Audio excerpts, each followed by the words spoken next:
Boa noite a todos. Agora encarna. Boa noite a todos. Já melhorou muito, mas pode melhorar mais. A prática faz a perfeição, né, pessoal?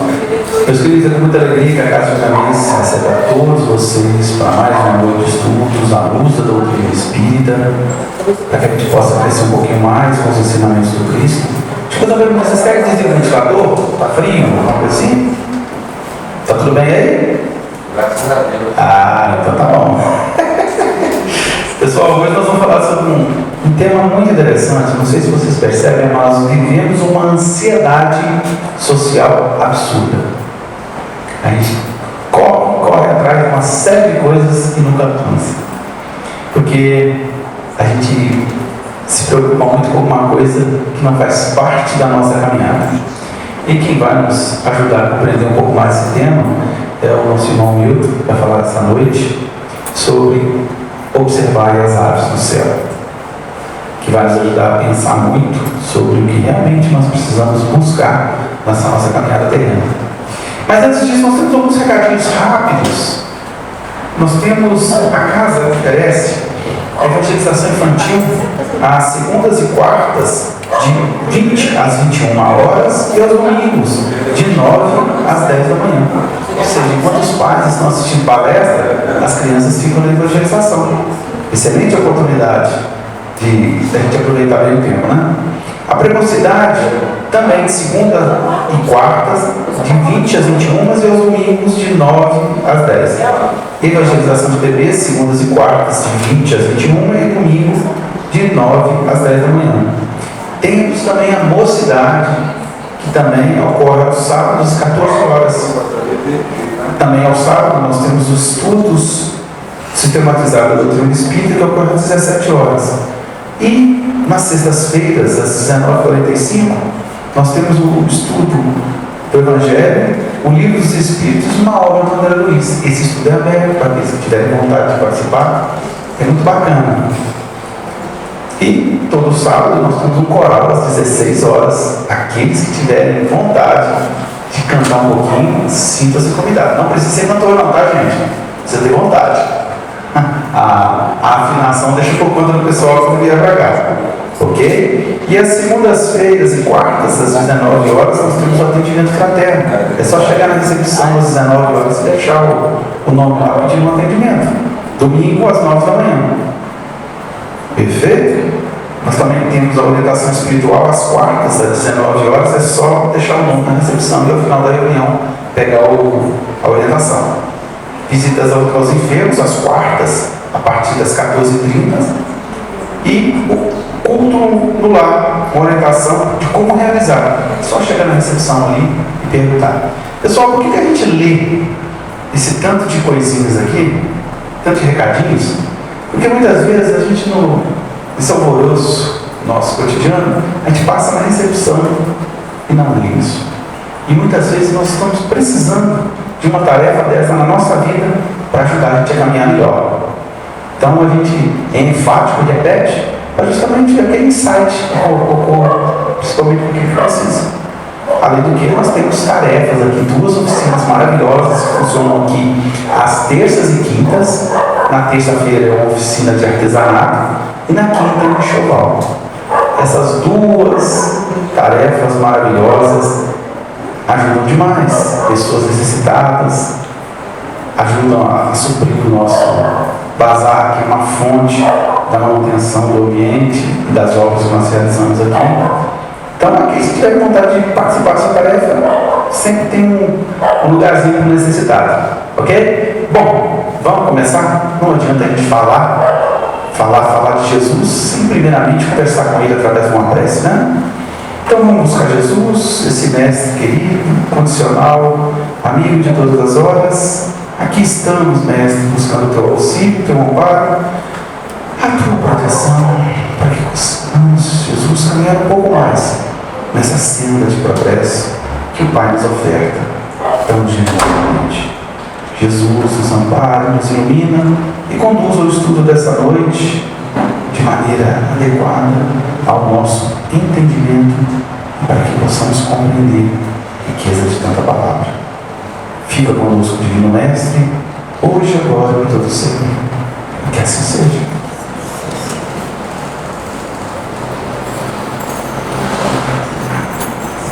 Boa noite a todos. Saúde e alegria para todo mundo. Que Jesus, o nosso Senhor, coloque as palavras na nossa boca para que possamos falar palavras de sabedoria. Pedro disse para Jesus, depois da pergunta de Jesus: Pedro, você também vai me deixar? E Pedro responde: Senhor, para onde iria? Somente tu tens as palavras da vida eterna. Então Jesus tem as palavras da vida eterna. Enquanto estivermos seguindo Jesus, que é o modelo que Deus enviou à terra para conduzir a humanidade e que é o governador da terra, nós estaremos bem conduzidos. Estamos sim sendo bem conduzidos e obedientes às orientações dele. O nosso trabalho foi todo baseado nas obras da doutrina espírita, nos livros, no Evangelho segundo o Espiritismo, no capítulo 25, que trata deste assunto. Observai as aves do céu. Casos de Chico Xavier, o Evangelho de Jesus, o livro da Esperança, capítulo 23, e do livro Francisco de Assis para você, do autor Humberto Araújo.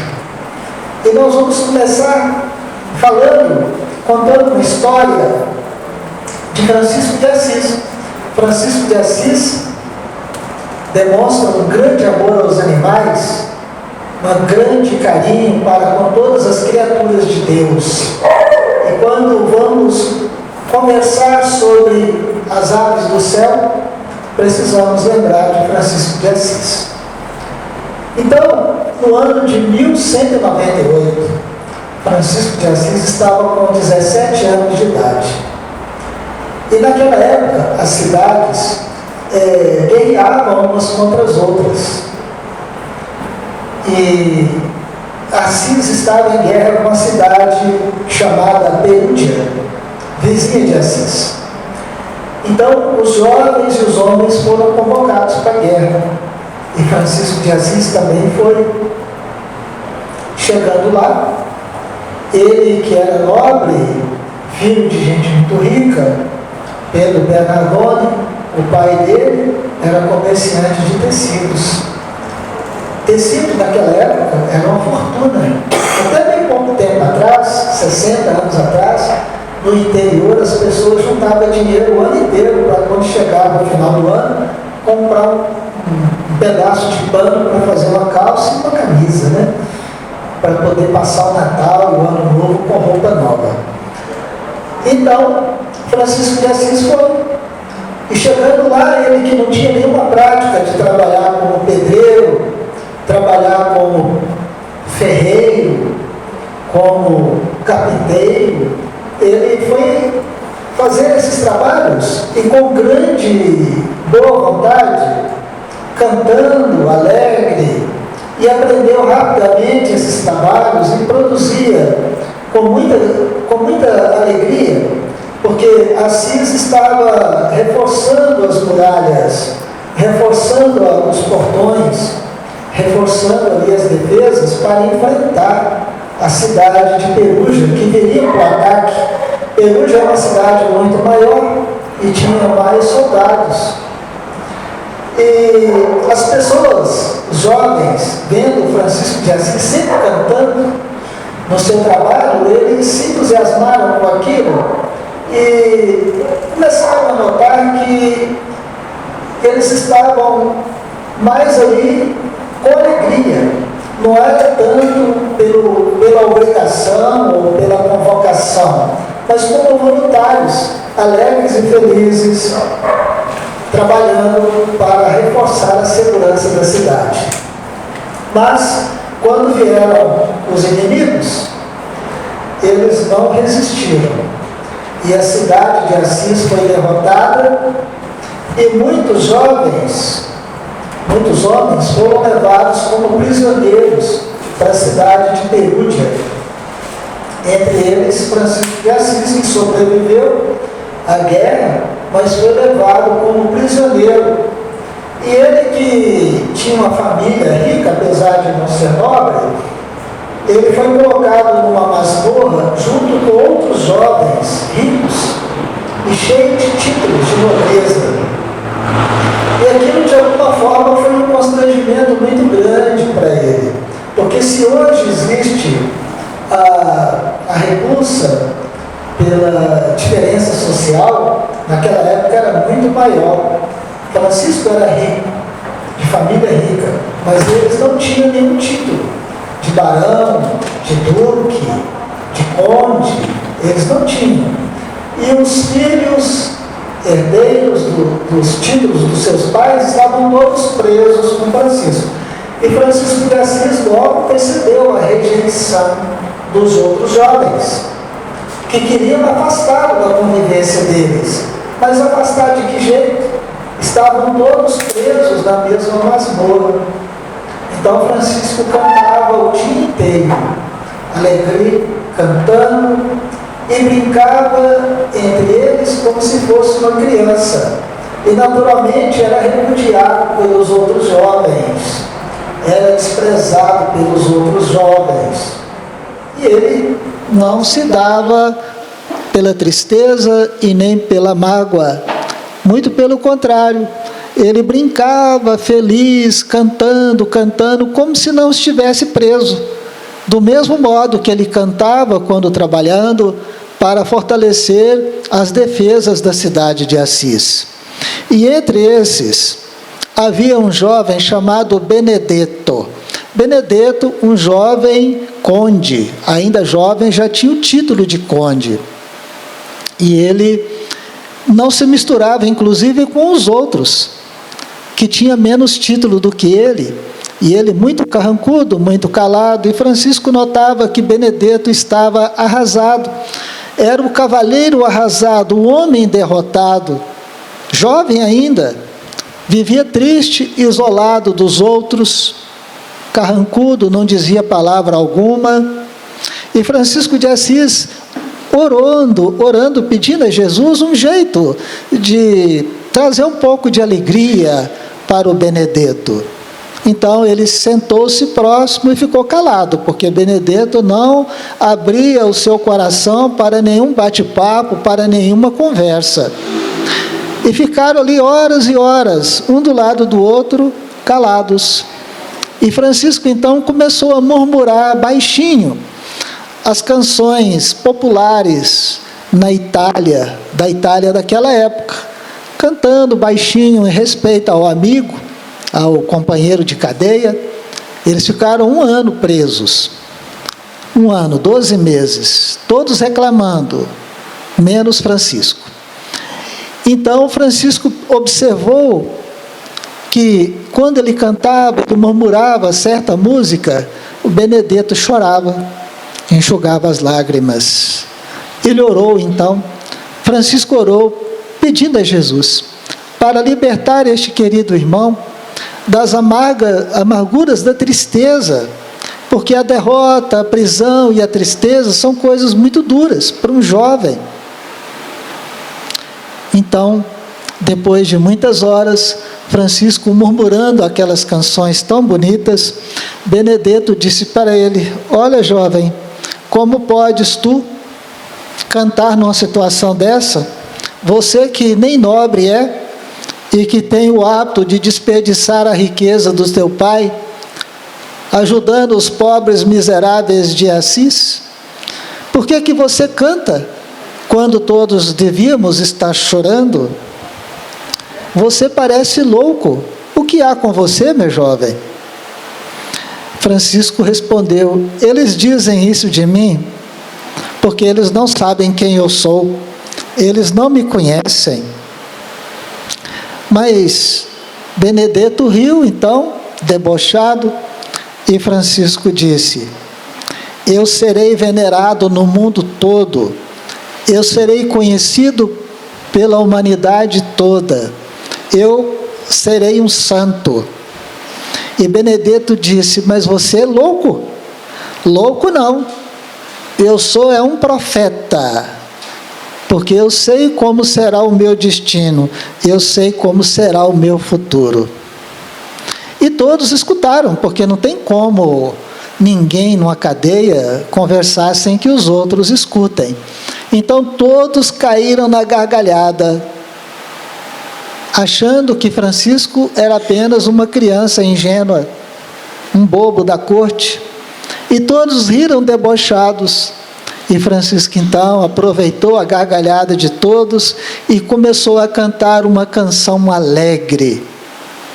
Instantaneamente todos cantaram também aquela canção alegre, inclusive o jovem Benedetto, que teve ali naquele momento o seu coração modificado pela ação de um santo na vida dele. Então Francisco de Assis conseguiu levar para a prisão de Perúdia a irmã Alegria, porque todos cantaram, riram e cantaram a canção que Francisco estava cantando. E nós vamos observar no Evangelho de Mateus a expressão que Jesus usou: observai as aves do céu, que não semeiam, que não colhem, nem guarda no celeiro, e vosso Pai Celestial alimenta todas elas. Não tendes vós muito mais valor do que essas aves? É uma palavra consoladora, porque muitos de nós vivemos aflitos com o dia de amanhã.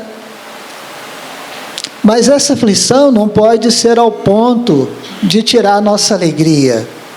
A exemplo de Francisco de Assis, essa aflição, essa preocupação não pode nos desarmonizar, porque tantas vezes desarmonizados, nós magoamos e ferimos o nosso próximo. Francisco de Assis, com 17 anos, já tinha a santidade no coração ao ponto de ensinar para os outros, jovens como ele, ao ponto de saber levar a alegria, que foi uma marca constante na vida de Francisco. A alegria de sabermos que temos um Pai que vela por nós, que cuida de nós, que não nos abandona dia nenhum da nossa vida. Quem de nós não conhece a história das pegadas na areia? Senhor, quanto mais eu precisava do Senhor, o Senhor me abandonou. Por quê, meu filho? Porque só tinha as minhas pegadas na areia, eu estava sozinho nos momentos de aflição. E o Senhor Jesus responde: não, meu filho, aquelas pegadas são minhas, eu estava carregando você. A prova é necessária, porque a prova decide o futuro. Na escola, o professor primeiro ensina, depois ele aplica a prova. Na vida também é assim. Primeiro nós aprendemos, nós nos preparamos com as experiências da vida, com o pai, com a mãe, os irmãos, alguém de sabedoria que vai nos orientar. Quando estamos prontos, vem a prova. O apóstolo Tiago diz na sua carta: bem-aventurado o varão que é tentado. A tentação é uma prova. Por que ele é bem-aventurado? Porque ele já está em condições de fazer uma prova. Muitos ainda não estão. O Emmanuel diz numa passagem que a prova é um elogio de Deus para conosco. A provação é um elogio de Deus para conosco. É uma maneira de dizer: parabéns, você cresceu. Agora é hora de dar o seu testemunho, agora é hora do teste, agora é hora da prova. É uma forma de Deus nos homenagear. Então, Ele não nos abandona. Se Ele cuida das aves, cuida dos vegetais, cuida dos vermes. O Emmanuel fala que a terra não vai acabar, porque ele fala que enquanto tiver um verme nas mais profundas reentrâncias dos oceanos, precisando da terra, a terra vai continuar existindo. Porque antigamente todo mundo tinha um medo do fim do mundo, né? Minha mãe falava, a primeira vez o mundo acabou com água, agora o mundo vai acabar com fogo. Eu vivia apavorado. Como é que nós vamos escapar disso, né?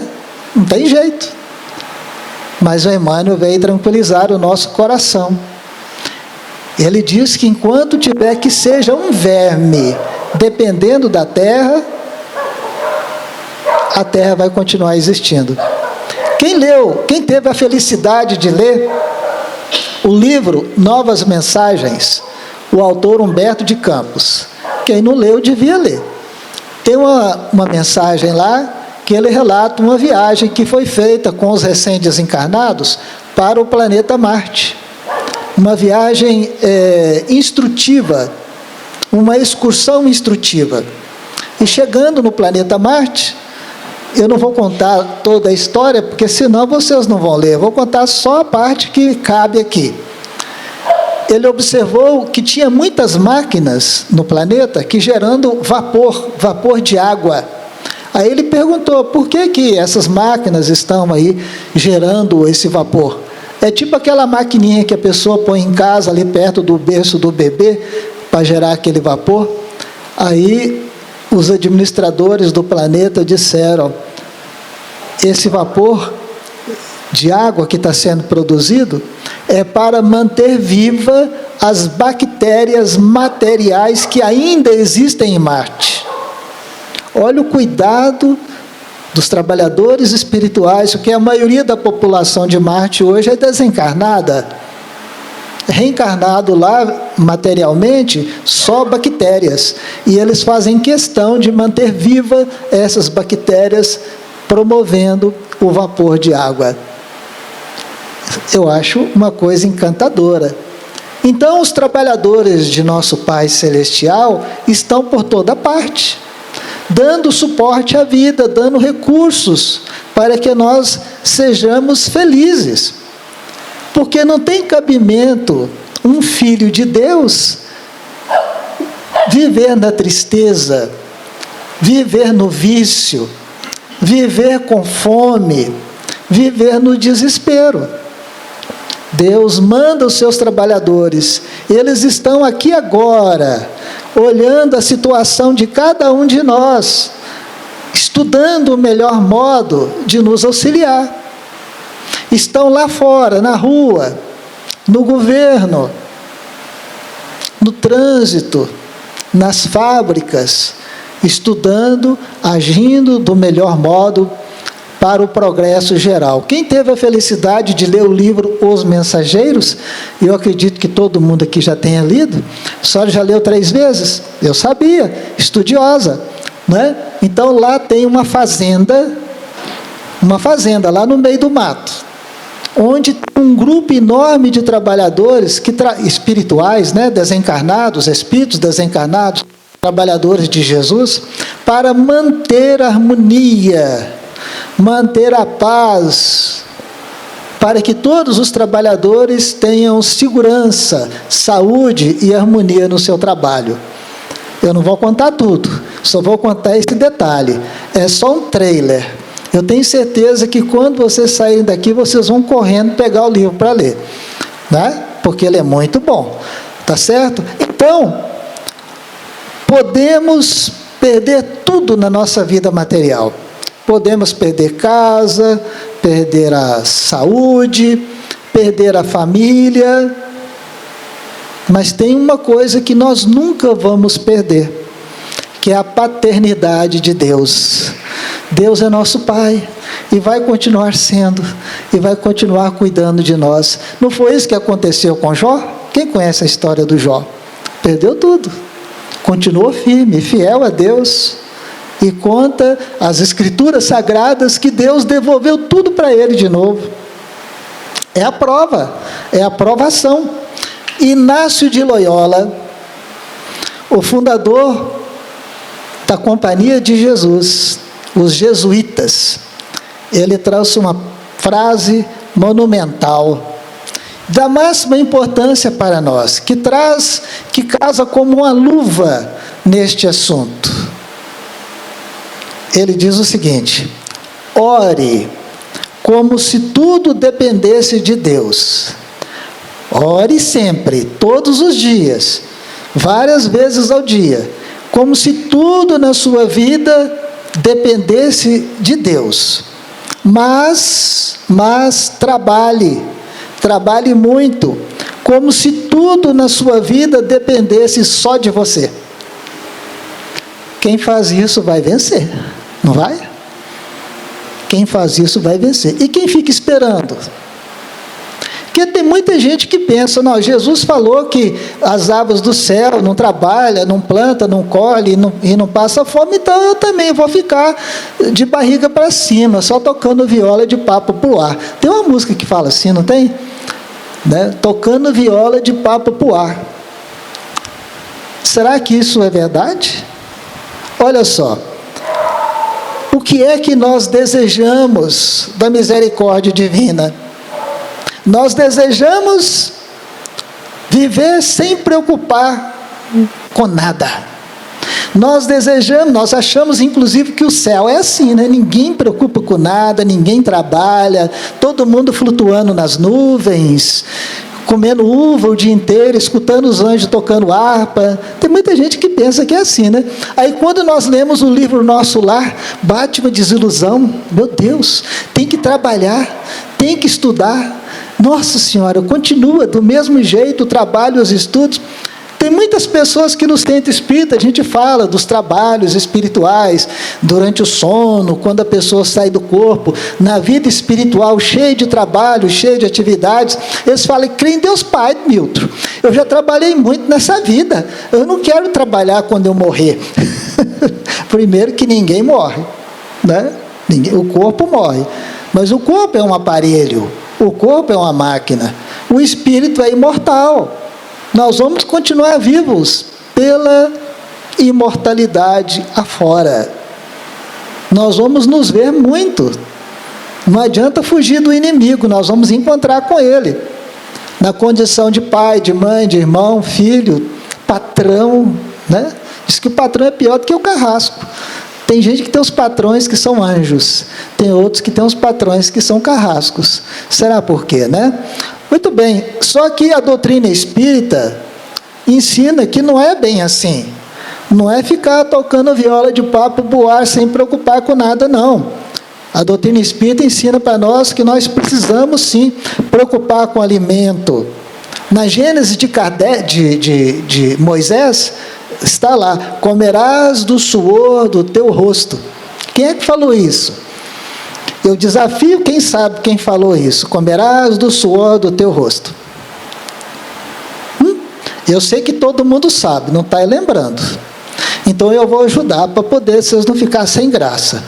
Foi Deus que falou. Falou para quem? Cara chato, né? Pergunta quem falou, ainda pergunta para quem? Falou para Adão. Por quê? Hein? Por quê? Ixi, é enjoado, só vai complicando as coisas, né? Porque Adão comeu da fruta da árvore do conhecimento e da ciência, que Deus falou que ele não podia comer. Então, qual foi o crime de Adão para ele ser expulso do paraíso, ele e Eva, né? Para ser expulso do paraíso e para ter que comer do suor do teu rosto. Qual foi o crime de Adão? Desobediência. É o pecado original? É o pecado original. A desobediência. E nós temamos em desobedecer. É ou não é? Nós somos tupetudos. Nós somos queixo duro.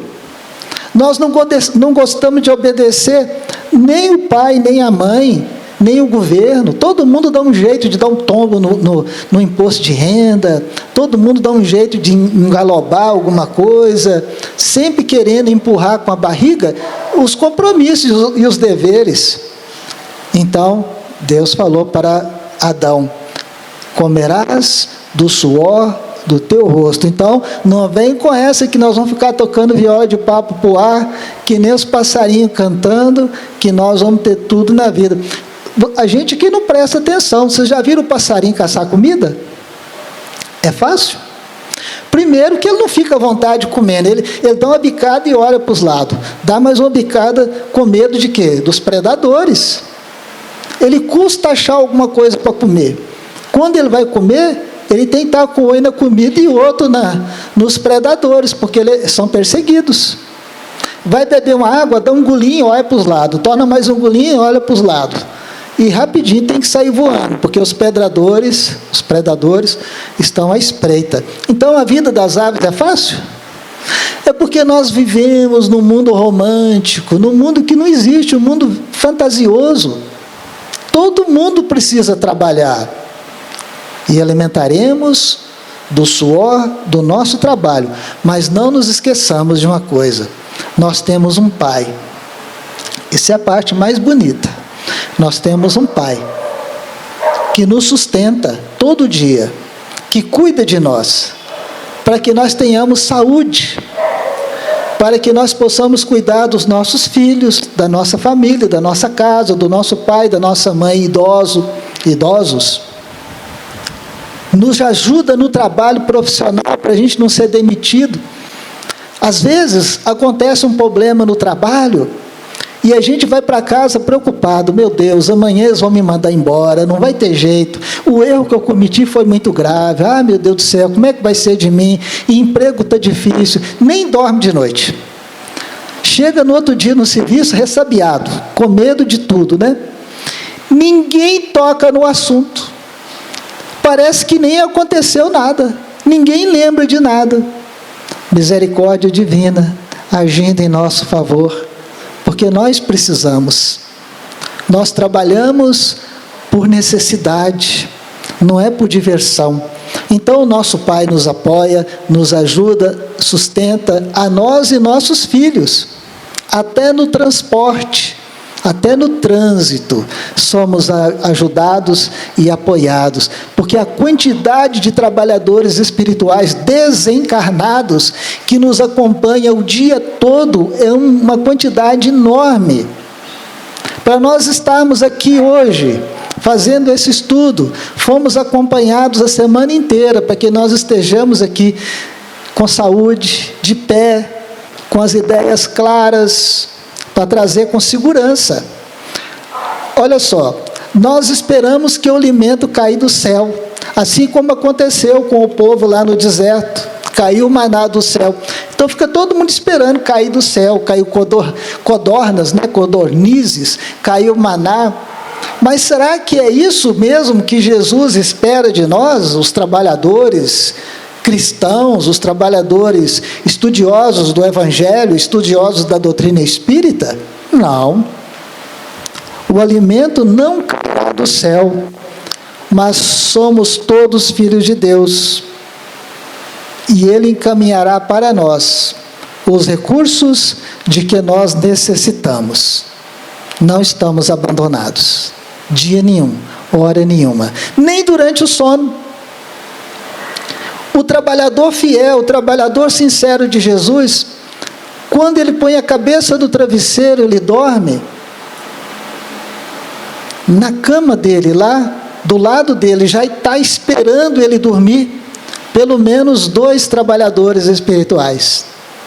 E fala: irmão, vamos para a tarefa? Os seus colegas já estão lá de prontidão, vamos, firme, com coragem. E nós somos levados para as tarefas, para os estudos, para os aprendizados que acontecem todos os dias no plano espiritual, na vida espiritual. Não depende de ser espírita, não depende de ser católico, não depende de ser evangélico, basta ter o bom coração, basta ter o desejo de fazer o bem e de ser útil, é levado. Certa vez eu conversava com uma senhora que não é espírita, não é nada, ela trabalha de enfermeira aqui na Terra. Ela diz que quando acontece tragédia de terremotos nesses outros países, ela é levada lá, ela trabalha a noite toda, durante o sono físico, ela lembra de tudo com vivacidade, durante vários dias, para fazer o acolhimento dos recém-desencarnados.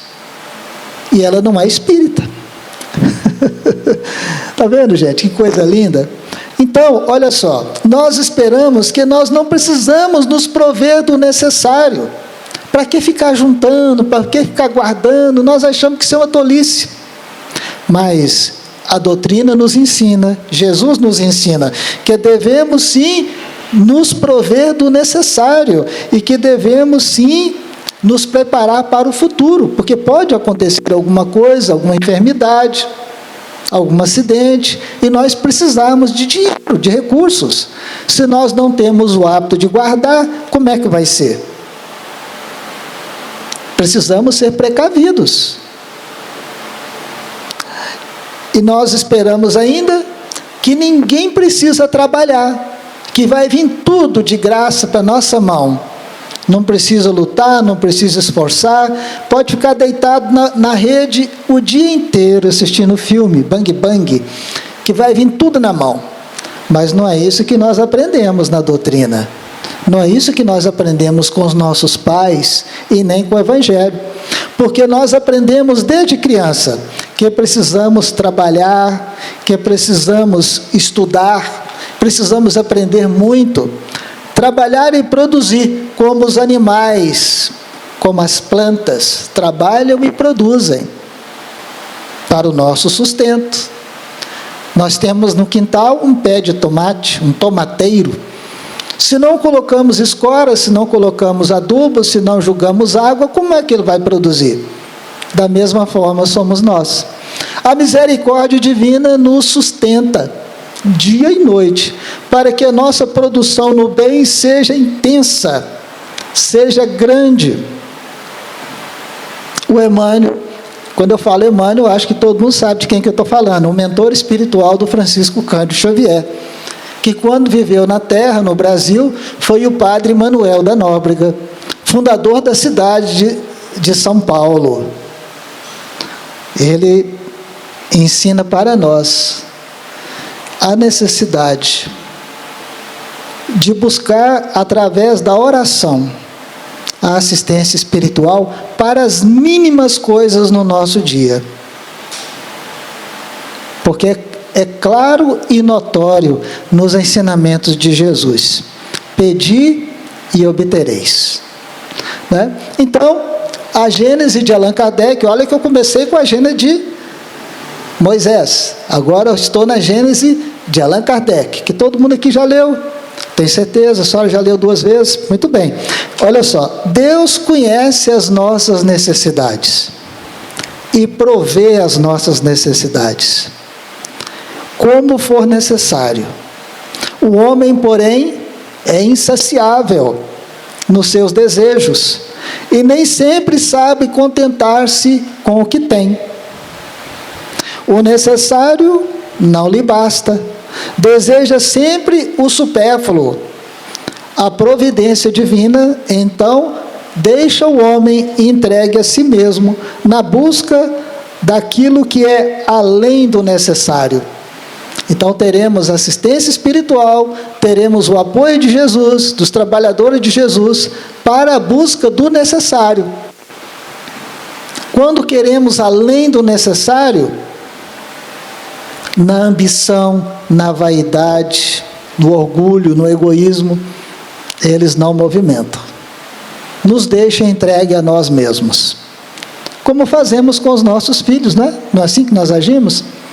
Compramos um sapato, eu não quero esse não, esse é sapato de pobre, eu quero tênis de R$500. A gente dá o sapato que a gente pode comprar. O de R$500, a gente fala assim, quando você crescer, você trabalhar, você compra para você um de R$500. Não é? Da mesma forma, age a misericórdia divina. Né?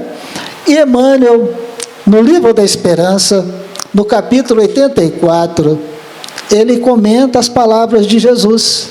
E ele diz, Jesus ensinou, não inquieteis com o dia de amanhã. E nós queremos com essa fala de Jesus, ficar à toa, na inutilidade, esquecendo que o mesmo Jesus disse: andai como filhos da luz. Precisamos sim agir dentro do bem, dentro da caridade, em favor do próximo e em favor de nós mesmos. E muitos ainda dizem: nem só de pão vive o homem, é o que Jesus ensinou.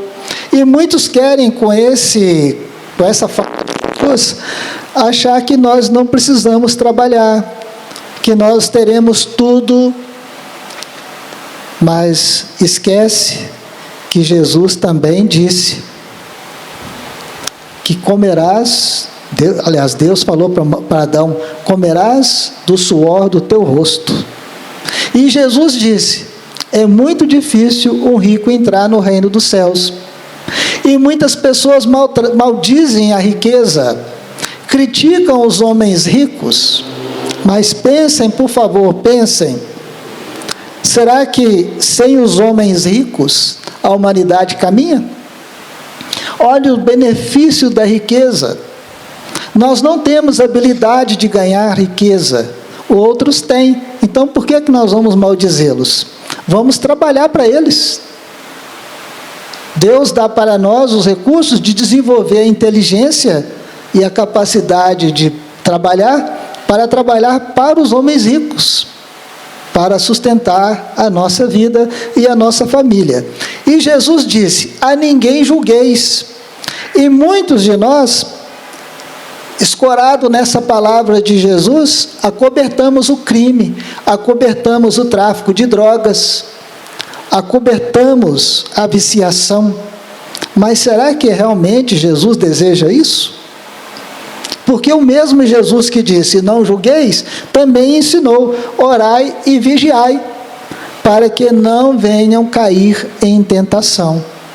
Então, é preciso que tenhamos uma análise mais aprofundada, para que nós possamos verdadeiramente entender. Porque a doutrina espírita e o Evangelho estão na Terra não é somente para aliviar as dores, e também não é somente para consolar os aflitos. A doutrina espírita e o Evangelho estão no mundo também para instruir, também para esclarecer. Amai-vos e instruí-vos. Quem é que falou isso? Quem é que ensinou isso? Está lá, né? Amai-vos e instruí-vos. Nós precisamos sim buscar o conhecimento, mas o conhecimento junto com a prática, não é isso? Então, nós precisamos compreender que a preguiça, que a inação nos leva à condição da primitividade, porque a preguiça e a inação nos faz estacionar também na doença e na maldade. Precisamos sair de casa, buscar o recurso do trabalho para trazer alimento, para trazer remédio, para trazer roupas para dentro de casa. Se ficamos deitados o dia inteiro assistindo filmes, quando vier a conta de luz, a conta de água, como é que nós vamos fazer? Jesus ensinou: buscai e achareis. Se nós não buscamos, não tem como ser ajudado. Porque Deus ajuda o homem através do próprio homem. Eis aí a missão do homem rico ou do homem inteligente na terra: desenvolver a indústria, desenvolver a educação, para que todos nós pudéssemos também nos beneficiar do trabalho de alta educação. Então não pode ser o pensamento de Jesus a ideia da inatividade, porque Jesus ensinou no capítulo 5 de Mateus: meu Pai trabalha até agora, e eu trabalho também. Se Jesus trabalha, se Deus trabalha, por que eu?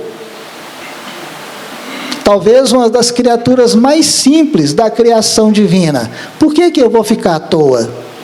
Por que eu me sinto no direito de não fazer nada? E não podemos esquecer ainda que o trabalho nos alenta, o trabalho distrai, o trabalho nos conforta. Porque é justamente no momento que estamos com os braços ocupados, com a mente ocupada, nós temos a distração dos problemas. Porque a mente vazia vai potencializar os problemas estarão aumentando. E a solução vem através do próprio trabalho, através do próprio esforço nosso. As soluções para os problemas, para as dificuldades, vão desabrochar naturalmente de nossas atividades. Certa vez um amigo estava com um problema muito grande, porque ele estava fazendo um trabalho na casa dele, e precisava remover muita terra, e ele estava com um carrinho de mão, uma enxada e uma pá, trabalhando, para remover aquela terra. E os vizinhos diziam: mas você é louco, você não vai conseguir, você vai ficar doente aí, não vai conseguir. Eles disseram: você precisa arrumar um trator e um caminhão para poder tirar esse material. Então ele, sem recursos, saiu pela cidade procurando, sem ideia, sem experiência, alguém que pudesse, tivesse um trator, quanto que custava para fazer aquele trabalho. Então ele chegou num lugar que tinha os caminhões, perguntou e disseram: aqui eu tenho caminhão, mas não tenho trator. Aquele moço ali, eu acho que ele mexe com trator. Ele foi lá, conversou com o senhor, não sei o que aconteceu. O senhor tirou um cartão do bolso, escreveu um bilhetinho: fulano de tal, manda o trator agora para atender esse moço. E falou: vai lá nesse endereço, entregue isso aqui para fulano de tal. Chegando lá, a pessoa nem perguntou o que é. Já anotou o endereço e já falou com o tratorista: vai lá e remove a terra. Olha a misericórdia divina, orientando os filhos inexperientes. E isso aconteceu com Chico Xavier. Por que eu estou contando isso aqui? Isso aconteceu com Chico Xavier. O Chico Xavier, no dia 10 de julho de 1927, 10 de julho de 1927, olha que o Chico nasceu em 1910, então ele estava com 17 anos. Ele, no trabalho mediúnico, primeira mensagem psicografada, super feliz. Quando acabou a reunião, ele foi para casa em estado de uma felicidade muito grande, porque o grande sonho dele era trabalhar no bem, através da mediunidade.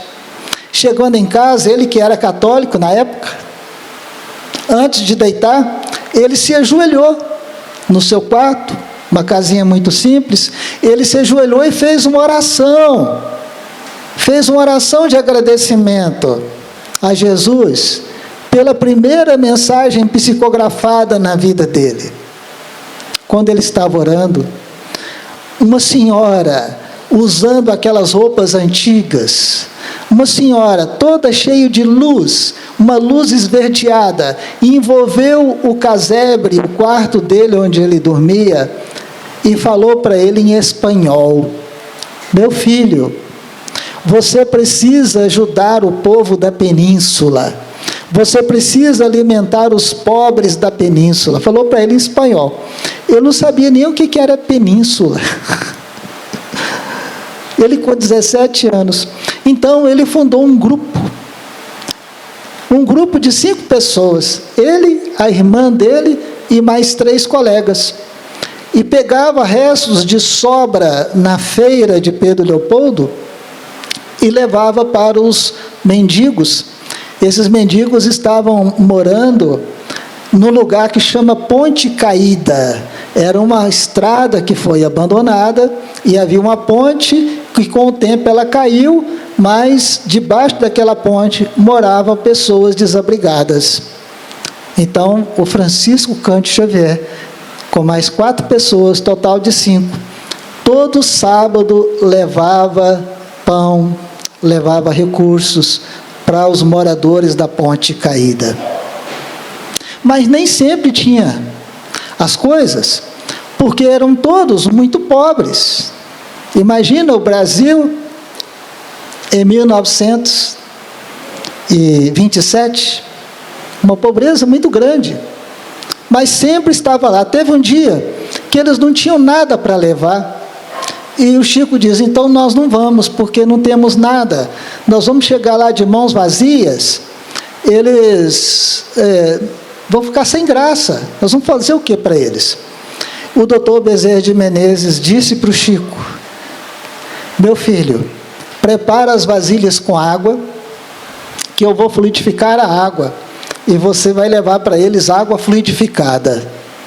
Então eles prepararam um vasilhame, encheram de água limpa, doutor Bezerra de Menezes fluidificou as águas, e as águas passaram a ter um cheiro suave, um cheiro agradabilíssimo, suave, leve.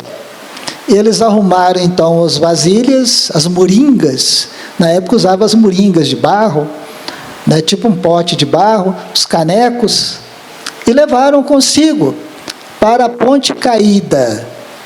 Era a única coisa que tinham para distribuir para os necessitados da Ponte Caída. Chegando lá, o Francisco Cândido Xavier, muito sem graça, disse para eles: tinha mais de 200 pessoas esperando,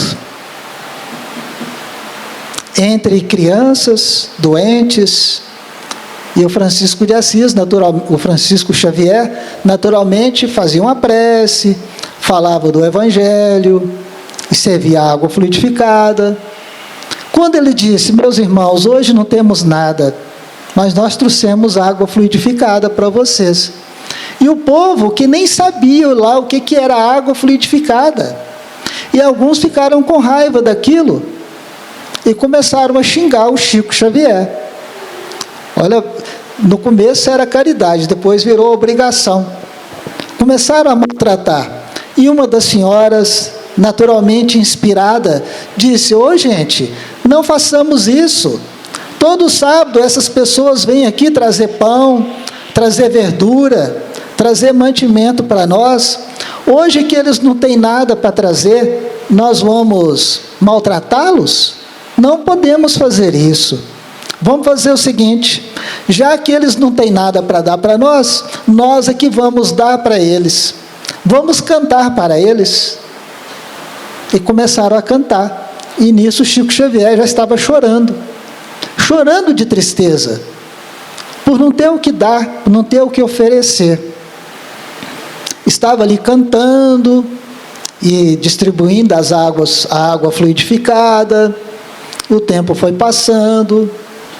Quando, em determinado momento, um caminhão baú passou por ali e parou e perguntou: o Chico Xavier está por aqui? Aí eles disseram: é aquele senhor ali. Chamou o Chico se aproximou do caminhão, e o motorista disse: olha, eu estou aqui enviado pelo doutor fulano de tal, que mora em São Paulo. Ele pediu para trazer para o senhor aqui esses recursos que está dentro do caminhão.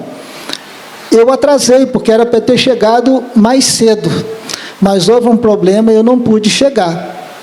Chegando lá no centro, cujo endereço eu tenho, já estava tudo fechado no centro espírita. E tinha um senhor barbudo com barba branca lá na porta, e eu perguntei para ele onde que eu poderia encontrar o senhor. Ele me indicou esse caminho onde eu cheguei aqui. E o Chico então lembrou que aquele senhor doutor fulano de tal, que há 1 ano antes tinha visitado lá em Pedro Leopoldo, o filho dele estava recém-desencarnado, tinha desencarnado recentemente. E então aquele doutor com a esposa, muito triste, porque o filho ainda jovem, estavam muito desesperados. E o doutor Bezerra de Menezes trouxe o filho desencarnado em espírito, que comunicou através do Francisco Cândido Xavier, trazendo uma carta consoladora. Mamãe, eu estou bem. Papai, não chore, não tem motivo. Eu estou feliz. Estou aqui com o vovô fulano de tal, com a vovó fulano de tal.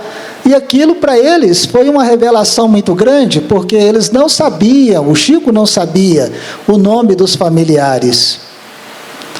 E aquele senhor ficou tão agradecido e disse assim: Chico, um dia eu vou recompensar você por esse gesto de caridade. Passou um ano, o caminhão cheio de cesta básica, chegou na hora que o Francisco Cândido Xavier mais precisava. Na porta, ao lado da ponte quebrada, da ponte caída, foi descarregado ali as cestas básicas que deu para atender as necessidades das 200 pessoas que ali aguardavam. Então, resumo da história. O Pai não nos desampara em momento algum. Quando Ele diz para nós, Jesus diz para nós, pedi e obtereis, não tenhamos dúvida. Mas é preciso trabalhar para merecer. Se o Francisco Cândido Xavier não tivesse a iniciativa de ir lá naquele local, mesmo levando apenas água fluidificada, a insistência do trabalho, a insistência da dedicação dele ao longo dos anos no serviço em favor dos necessitados e dos sofredores, certamente não teria recebido a oportunidade de continuar ali naquele atendimento. Então, na hora certa, Dr. Bezerra de Menezes encaminhou para ele o que ele precisava. Eu agradeço demais a bondade de vocês e a paciência de vocês. E eu peço a Jesus para ir na casa de cada um de nós, tirando de lá toda doença, toda perturbação e toda maldade, trazendo paz, saúde, harmonia entre o casal, entre os filhos, entre os irmãos. Que os jovens casais tenham casa para morar, tenham emprego, tenham saúde e que possam receber os filhos de Deus como seus filhos. E quando chegar o fim desta vida, possam devolver os filhos a Deus, cheios de saúde, cheios de sabedoria e cheios de bondade. Muito agradecido a todos.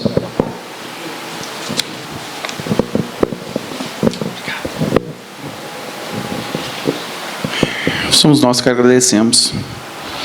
Pessoal, essa passagem ela é riquíssima, apenas que o tempo é muito curto para falar sobre isso.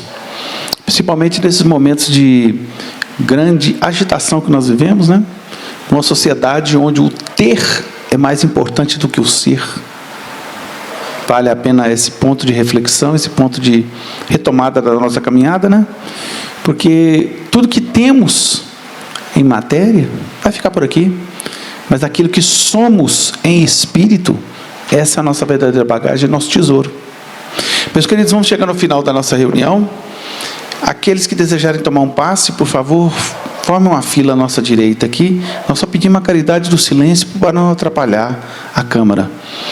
E vamos agradecer a Jesus, esse mestre maior, esse irmão querido, companheiro de todas as horas, por essa bênção maravilhosa, pelo auxílio bendito que não faltou em nenhum momento dessa explanação, desse estudo bendito. Hoje é Jesus, divino amigo, irmão querido, muito obrigado, Jesus. Muito obrigado por tua presença na nossa vida, nos nossos caminhos, seja sempre o exemplo maior a ser seguido. Rogamos, Jesus, que tuas graças e tua misericórdia nos envolvam plenamente, que teu amor seja muito maior do que a nossa capacidade de compreendê-lo.